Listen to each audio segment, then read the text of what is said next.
thank you everyone for attending. I guess there's a lot of stressed people out there. Well, I'm going to give you 5 tips on how to think like a human, because you really don't. You get hijacked by more primitive parts of your brain. And we'll just go along here. So you're in the right place. If you're always the one who gets sick, you're the one who catches everything that's going around. If you have physical symptoms of stress, like maybe that twitchy eye or really tight shoulders, if your memory isn't as sharp, like you can't remember where you put the keys, or you misplace stuff, if you aren't able to focus or pay attention or really enjoy the people that you are with, that you love the most, you're stressed and you're in the right place. Okay, what we're going to be covering is the difference between chronic and acute stress. We're going to understand a lot of the simple neuroscience about how the brain works, how we get hijacked, and I'm going to share those 5 techniques with you, and I'll give you some resources and some goodies that I hope that you appreciate. We are going to break the cycle of stress, because you know what? You're the only one that can think in your own head.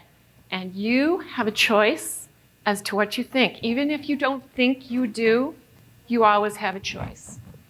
And being stress sick is abnormal. That's not what we are designed for. And you can transform yourself to be your very best self. So I'm just going to introduce myself. I'm here I'm from Flossmoor, Illinois, which is about 20 minutes away from here. And I am an avid gardener. I love to cook. And my choice of vacation is to get out to a national park or something like that. I am a certified stress mastery educator. I am a heart math facilitator.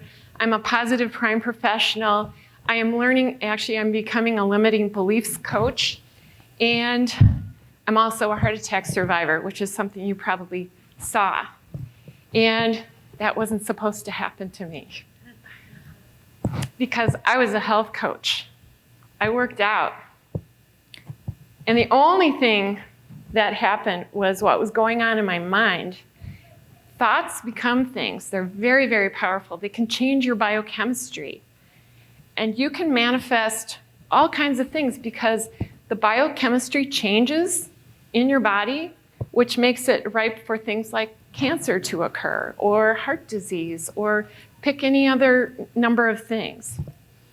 And just before we get started, I gotta have my disclaimer here that I'm not a licensed therapist, I'm not a doctor. I am providing you information only, and if you are in super acute stress, you should probably see a professional. But with that said, I'd like to share a little bit more.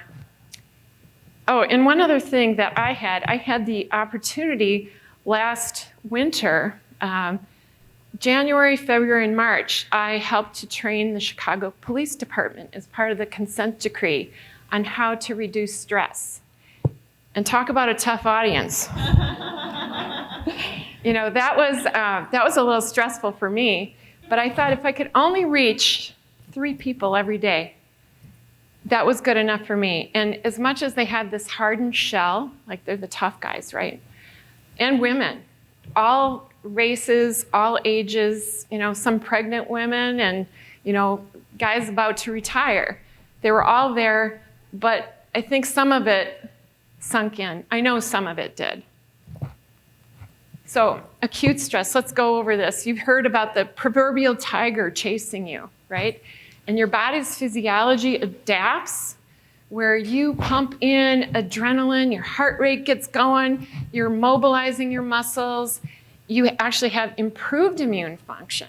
You have more laser-focused memory because you're intensely aware of what's going on.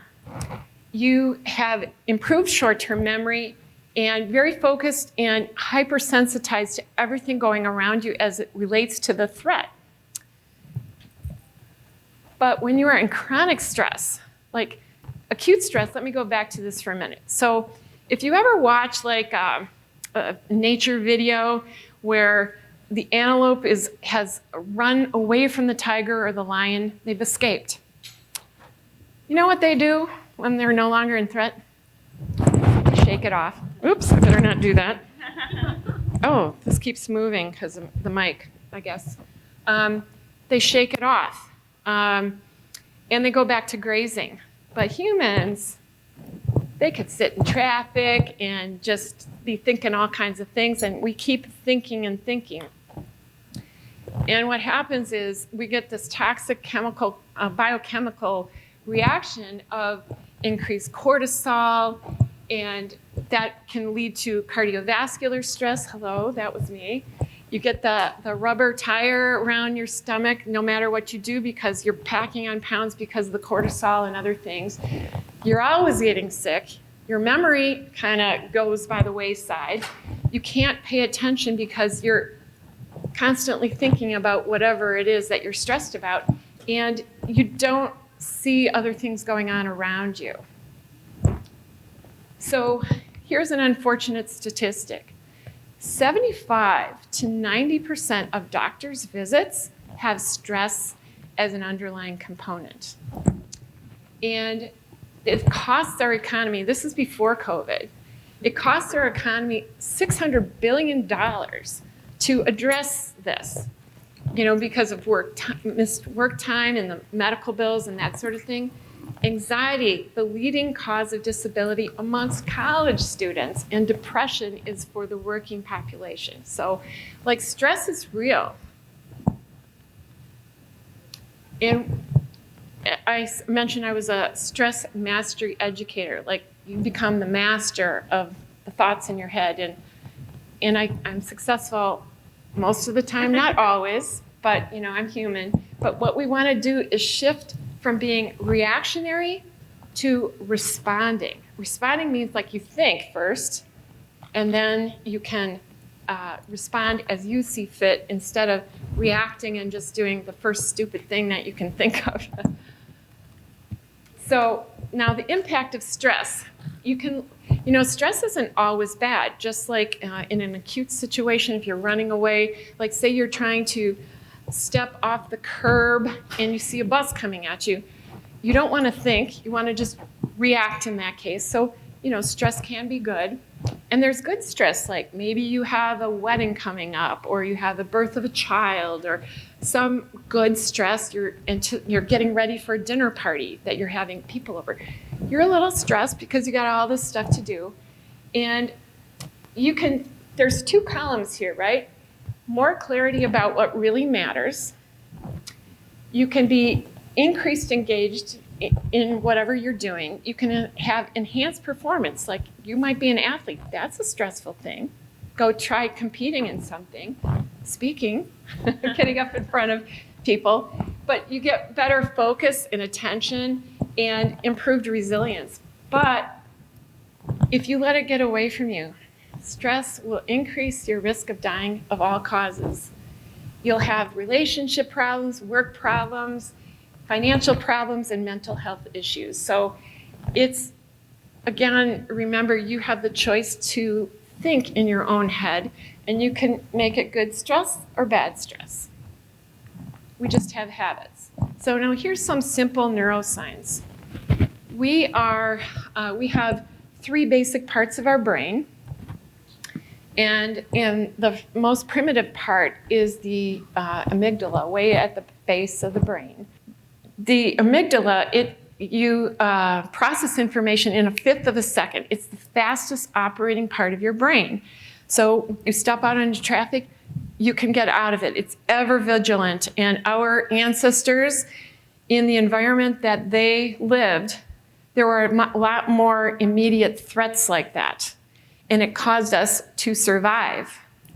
However, life isn't that tough right now. And we have this wiring of being very reactive in our base of our brain. So the brain is like, am I safe? That's the first thing it wants to assess. Then it can go up to the limbic system, which is the middle part of the brain. That's where a lot of your emotions are from. And that reacts in about half of a second. So pretty fast, but it never reaches the feeling part of the brain if you are not safe. So if you get the all clear on the sensing part, like I am safe, and then the feeling part, am I loved? Am I part of a group?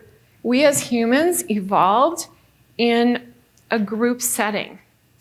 We survived because we cooperated. We were not the strongest or the fastest, but when we cooperated, we could thrive. And so one of the worst forms of punishment a long time ago was banishment. Banishment meant almost sure death or loneliness. And it's very important, even like now with COVID, where everybody's holed up in their own house, we're gonna have mental health ramifications for a long time, especially for children, I think, because this is a formative time in their life. So it's very, very important to have a social structure. And am I safe? Am I safe? Am I loved? Do I belong? And then when we have those two things, we can use the crowning achievement of our brain. It is the cortex up here, and we can be our best selves. This is where our best thinking happens. So we want to be safe, we want to be loved. And one of the first things I'm going to show you here is how to override the sensing brain. And we're going to take a page from Taylor Swift. We're going to shake it off like that, like literally, when I was telling you about the lion, didn't successfully get the antelope or whatever, what they do is after they don't have any threat, they literally shake it off. And if you have two dogs that meet, they don't know who's alpha, they sniff each other, and once they decide who's the boss, they'll shake it off because there's this nervous tension. What do? We might just do nothing. So it's really important to move. You could dance. Dancing has all kinds of benefits, but you could take a walk. You could just get up and move around in your house if you have something that you're working on. But moving, I have a rebounder on my desk because it helps with core. It's very, very, it's a really good exercise for you. But shaking it off is very important. The next thing we're going to do is, these guys, these are the Navy SEALs. They're the badasses of the U.S. military, the top guns. Nothing that they will do, the government, these are the most highly trained people. And what are they taught? Box breathing. Now the YouTube video doesn't work here, but basically, do you all know what box breathing is? We can do it. So you inhale for 5, hold for 5, exhale for 5, and hold for 5.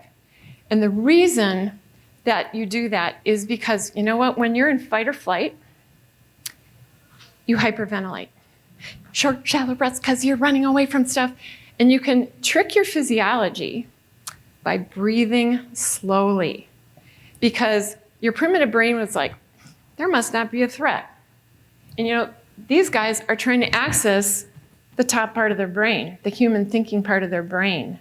So slow, rhythmic breathing. We can just do it here. In for the count of 5. 1, 2, 3, 4, 5. Hold. 2, 3, 4, 5. Exhale. 2, 3, 4, 5. Hold. 2, 3, 4, 5. So you can just do that for 5 minutes and you'll be completely reset. The next part is I'm going to talk a little bit about the vagus nerve. The vagus nerve is the longest nerve in your body and it wanders, it's vague.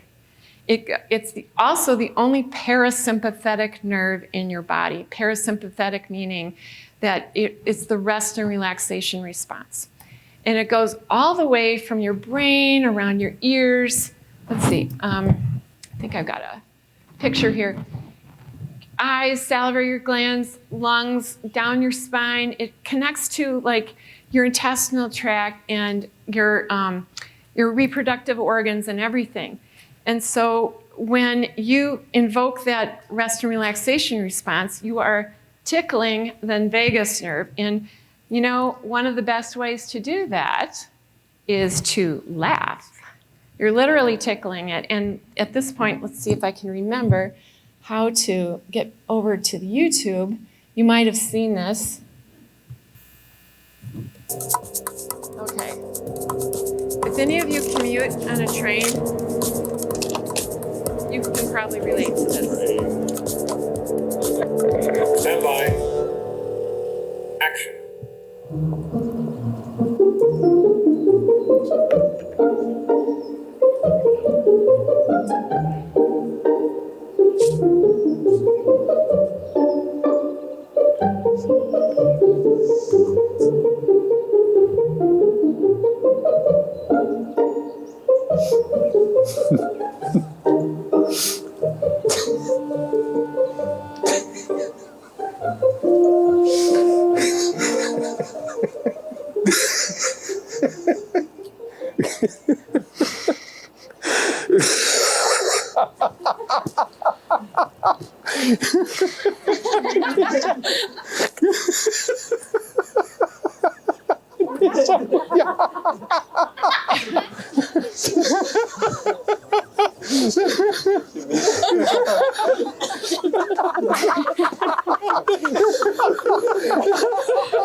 Even the cops cracked a smile for that one.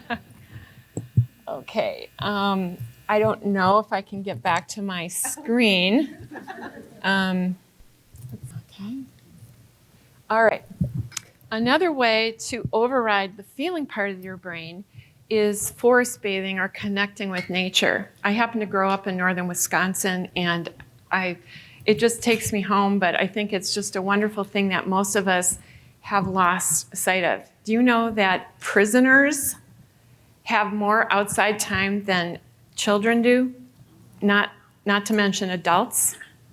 So it's really, really important, and forest bathing is prescribed in Japan as a therapy for people without tech devices to go into nature and connect. And you know, sometimes in Chicago, it's a pretty difficult thing to do because you don't necessarily want to go outside if it's minus 20 degrees or, you know, if it's like 30 degrees, kind of raining, snowing, not so fun. Well, one of the things, you know, I shared that I'm a heart attack survivor, and I'm always looking for a way to bridge the mental and the physical to support my health both ways.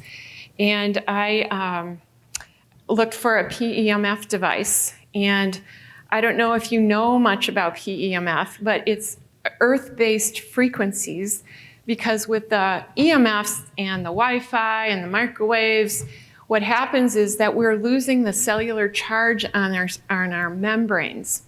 We're going from, we're supposed to be naturally negatively charged, and that allows nutrients and oxygen to come into our cells.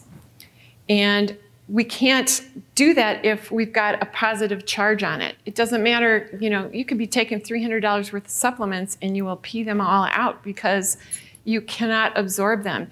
This allows for microcirculation and oxygenation in every cell of your body. And we're at booth 114. I'm with Swiss Bionics. And I was looking for a PEMF device for a long time. And what I really like about it is that the mat itself, it has copper coils. There are more where your feet are than where your head are. And it has an organ clock, so it adjusts for the time of day. And it has two different waveforms, one of which is like this, a triple sawtooth is what it's called. But basically, it's kind of like in the morning when I get up and I use the mat 2 times a day generally. It's like, would you like to be woken up with a whisper or a gentle nudge, or do you want to be screamed at? This is a more of a gentle, all over cellular, power doesn't mean everything. Power, more is not more. Sometimes you just want gentle, and what it allows it to do is open up all the cells in your body for microcirculation and oxygenation. And guess what happens when you have that? You can promote healing. We can't claim anything. However, if you go to PubMed, it helps with osteoporosis. It helps with pain relief. This is by the FDA, bone growth if you have an injury, urinary incontinence, brain cancer, pain. Air Canada improved it for increased blood circulation, and there's more than 10,000 scientific papers and double-blind studies. I like to do stuff that is fact-based. There's a lot of woo-woo out there, but I had to have stuff that worked for me because I had some serious stuff going on. So I only wanted to work with things that I know are right. And then the other reason, Swiss Bionics also combines infrared, which you get naturally from the sun. And infrared helps the mitochondria in your cells. And it's just a very, really great technology. And, if you're interested in learning more, I'd invite you, think of me on a January day when it's really cold out or it's raining. Like, wouldn't you just like to lay on a mat instead? And like the other thing I should say is if you are, if it has the microcirculation and oxygenation, guess what happens if you have COVID? Microcirculation and oxygenation, it helps. We can't make any kind of medical claim, but that's what some of these studies have shown. And now, let me see if I can, okay. The other thing that, I'm obviously interested in my heart, and one of the things that I had going on, this is trying to access the top part of your brain. I knew that I had to change my thinking. After about 2 months of being really angry that I had had a heart attack, feeling that my body betrayed me, I finally was like, okay, I ate right, I did all this stuff. What else could it be? It was my thoughts, right? And I knew that the one thing I needed to do was to meditate, but I had a monkey mind. I don't know if any of you have issue with meditation. Well, there's a little device. Let's see if I remember to bring it. Oh, it's not here. You could stop by at the booth later on. It's a Bluetooth device that clips onto your ear, and there's an app on the phone that measures heart-brain coherence. And when you remember, you always have a choice as to what you think. You can think thoughts of caring, compassion, higher level emotions. If you wake up this morning, and you think it's kind of a crappy day, think of, there's some people that, have to go on dialysis, or there's some people that can't get out of bed, or there's so many things to be grateful for that you don't even notice, and it becomes a habit of thinking of gratitude. So when you are in a higher level emotion, what happens is you're following your heart. Now, I have a little exercise here. I want you to point to someone in the room. Let's go ahead and play along with me here. Just point to someone. All right. Now, point to yourself. Okay. Where are y'all pointing? Not your head, not your gut, your heart. And we say things like, I'm following my heart, right? Or he's all heart. Well, it turns out that the heart has these specialized cells that talk more to the brain than the brain does to the heart. But sometimes we think so much we override what our heart is telling us to do. If you're stuck in a job you hate and you really wish you were doing something else, you're not listening to your heart. So Heart Math Institute, again, I'm trying to follow things that are proven technologies. So this is the same group of people, and there are people that were asked to think angry thoughts for 5 minutes. You know what? They're the ones in red. For 6 hours later, their immune response was lowered. Whereas if you think an empowering thought like care or joy or gratitude, you also get a 6-hour improvement in you get an improvement 6 hours later. So this heart math device helped me to really learn how to meditate and get my heart-brain coherence, because it's a combination of breath work, but also thinking empowering thoughts. And so I'm going to go over the functions of the heart here. Oh, I have a clicker. It's a blood pump, we know that. It sends more information to the brain than vice versa. It's part of our hormonal system, but it's also the primary source of our bioelectrical field. So like you might know about chakras. They are not an Eastern religion. They're actually plexuses of nerves that go up and down your spine. And the biggest one that you feel is from your heart. And so we can, you've met people where, or maybe you've entered in a room and you're like, what just went down here? I don't know what went on here, but I'm getting the heebie-jeebies. You are sensing it. But there's also probably places that you've been that you just feel good around that person, or you just like being there. You are sensing, but you don't even realize what it is. It's that you emit this around yourself. And like in this device that helped me so much to learn how to meditate, because now I do a variety of different meditations, you can see what frustration looks like. And then when you're in appreciation or gratitude, one of these higher level emotions, you get these nice alpha waves. That really helps you to access your executive function. And this is kind of what the app looks like. And if you want to learn more about it, you can just go to my website, and Inner Balance is the name of the device. And I found it to be life-changing. It really helped me to learn how to meditate. And so we've gone over 5 different things that, I was trying to help the cops do some very simple things. And there was lots more because I had a half day with them. But if you remember to shake it off, if you remember to breathe, if you remember to laugh, you remember to get out in nature or ground or use a PEMF mat, and if you remember to really cultivate those feelings of higher emotions, then what you're doing is you're creating new neural networks. We create these habits of thinking poorly, and we're firing and wiring a superhighway to stuff we don't want. But you keep a gratitude journal. There's I have on my website, I have a little list of all the apps and stuff that I find very helpful. There's one called the 5-minute journal. I don't make anything. It's just, 5-minute journal.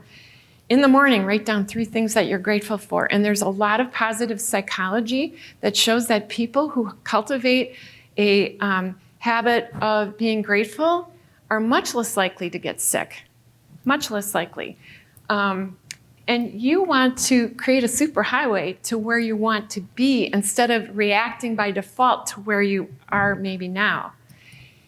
And then finally, I wanted to give you some free resources here. I have a number of breathwork things, audreyweidman.com/breathe. So you learn a lot of the breathing techniques, and they're not all box breathing. There's a number of different ones. I have different meditations that address different parts of your brain. And, if you're interested in PEMF and far infrared, we're offering sessions. And I think, especially if you have some chronic pain, you'll probably feel it right away. A lot of times if you're, pretty healthy, you might not necessarily feel it right away, but just know that it's doing kind of the general housekeeping of your house. And then also, if you want to learn more about stress, I have 2 things going on. I am going to be conducting stress assessments. That there's this assessment that assesses your chronic stress profile.